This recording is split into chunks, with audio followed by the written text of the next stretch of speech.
नमस्कार, मैं भाव्या साहू। आप देख रहे हैं आवाज डेली हर्षित टीवी। हम बात कर रहे हैं पतरातू प्रखंड के छोटे से गांव रसदा की, जहां के निवासी हैं अरुण कुमार।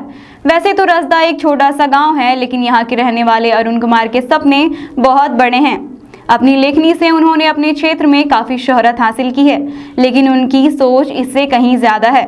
वे कई तरह की कहानियां और कविताएं लिखते हैं। जब वह अपनी रचनाओं को लोगों के सामने रखते हैं तो लोग मंत्रमुग्ध होकर उनकी रचनाओं को सुनते हैं और उनकी बिना तारीफ किए रह नहीं पाते। मगर उनके दिल में कहीं ना कहीं इतनी बेहतरीन रचनाओं को सही कदरदान न मिलने की वजह से अरुण कुमार अपनी रचनाओं को कलम बंद कर अपनी डायरी में बंद करके रखने को मजबूर हैं। बकौल अरुण कुमार हिंदी रचनाओं के अलावे भोजपुरी फिल्मों की कहानियां और गीत भी लिखते हैं। इतना ही नहीं, वे इसके लिरिक्स भी देते हैं। ऐसी कई रचनाएं उनकी डायरी में बंद हैं। कई हिंदी और भोजपुरी कहानियां भी उन्होंने लिख रखी है, मगर वे इन्हें प्रकाशित नहीं कर पाए। उन्हें इंतजार है ऐसे नामचीन और अपनी रचनाओं को कदर करने वाले व्यक्ति की, जो उन्हें उनकी सही मंजिल तक पहुंचा सके। चलिए देखते हैं क्या कुछ कहते हैं अरुण कुमार अपने बारे में और अपनी रचनाओं के बारे में। अरुण जी, हम लोगों ने काफ़ी कुछ सुन रखा आपके बारे में कि आपको शेर व शायरी, कविता लिखने और कहानियों के प्रति काफ़ी रुझान है। तो किस तरह की कहानियाँ या कविताएं आप लिखना पसंद करते हैं? जी हाँ, क्या है कि लगभग हमको लगता है कि 15-20 साल से जो है सो कि हम फिल्म का स्टोरी, कहानी जिसको कहते हैं, राइटर भी उसको कहा जाता है, और लिरिक्स, गीत जो होता है फिल्मों का, जी जी, उसको हम लिखते हैं, लिखने का काम करते हैं। और छोटी मोटी क्या है कि शायरी भी हम लिखते हैं और कविताएं भी लिखते हैं। आपने कहा कि 15-20 साल पहले, और आपको देख के लगता नहीं कि आपकी उम्र काफ़ी ज़्यादा है? इसका मतलब काफ़ी बचपन से आपका रुझान है इस क्षेत्र में? इस क्षेत्र में रुझान तो है, और यह हमारा मतलब जो है कि क्या कहिएगा, एक तरह का मंजिल भी है। और इसमें हम काफ़ी तरह का संघर्ष किए हैं, और लगातार जो है सो हम इस पर जारी है।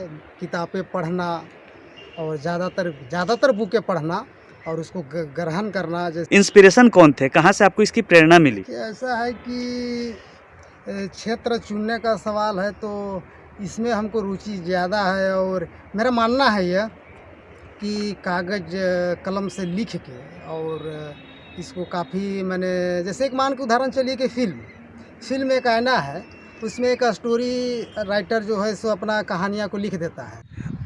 अरुण जी, आप अपनी रचनाओं को कलमबद्ध करते हैं, ये बहुत खुशी की बात है। लेकिन मेरा सवाल आपसे ये है कि आपने कहीं बड़े पैमाने पर, बड़े स्तर पर इसको क्यों नहीं आज तक आजमाया? कहने का मतलब लोकल हो या फिर बड़े प्रोड्यूसर, डायरेक्टर, किसी के पास आपने इसे रखा क्यों नहीं, अपना प्रस्ताव, अपनी कहानियों को सुनाया क्यों नहीं? देखिए, बात ऐसा है कि छोटे से गांव से निकल के शहर की ओर जाना थोड़ा मुश्किल तो है, लेकिन हमने संघर्ष किया है और संघर्ष जारी है। हमने भोजपुरी फिल्म के 3 स्टोरी जो हमने बनाई है। एक है फिल्म का नाम है बिहार में बहार हो, दूसरा है चट मंगनी पटगौना। हमने फिल्म प्रोड्यूसरों को दिया है। एक प्रोड्यूसर बम्बई के थे, जी जी। उन्होंने हमारे स्क्रिप्ट को पढ़े, हमारे पीठ को थपथपाए भी, आशीर्वाद दिया, और उन्होंने कहा था कि फॉलो करें। लेकिन उन्होंने कहा था कि बम्बई आने को, लेकिन क्या है कि उसमें हमारी आर्थिक स्थिति ठीक नहीं थी। रचनाएं आपकी जो है, हम चाहेंगे कि आप हमारे दर्शकों को कुछ अपनी रचनाओं का एक 2-4 पंक्ति सुना दे, ताकि हमारे दर्शकों का भी मनोरंजन हो जाए, वो जान पाए हमारे दर्शक भी कि किस तरह की रचना आप करते हैं। एक भी हमने 4 लाइन लिखने का प्रयास किया है। जैसे बचपन का साथी, जैसे हमारा दोस्त हो, किसी भी प्रकार का दोस्त हो, और वो बचपन से 18-19 के होते हैं, अचानक बिछड़ जाते हैं, और जब वो याद आते हैं तब हमने प्रयास किया है 2 लाइन लिखने का। उसमें है कि ख्वाबों में देखा उन्हें, खुली आंखें तो कुछ भी नहीं, वो फिर याद आए। जी। ये अफसाना है उन दिनों की जब हम प्यार में थे अनजाने, खूब हुआ करती थी हमारे प्यार के फसाने। वाह वाह। खूब हुआ करती थी हमारे प्यार के फसाने, ये मिलना बिछड़ना, वो लम्हे वो फिर याद आए। वाह, बहुत खूब। ये एक स्टेप हमने यह बढ़ाया है। दौर है गमों का गुजर जाएगा, थोड़ी हिम्मत रख, पल 2 पल का है घटा छट जाएगा। ये नदियाँ, झरना, कोयल की कूके, वो फिर याद आए। वाह, क्या बात है अरुण जी, आपकी रचना।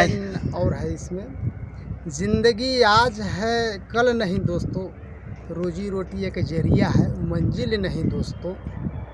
संग खेलना, उनकी प्यार भरी बातें वो फिर याद आए।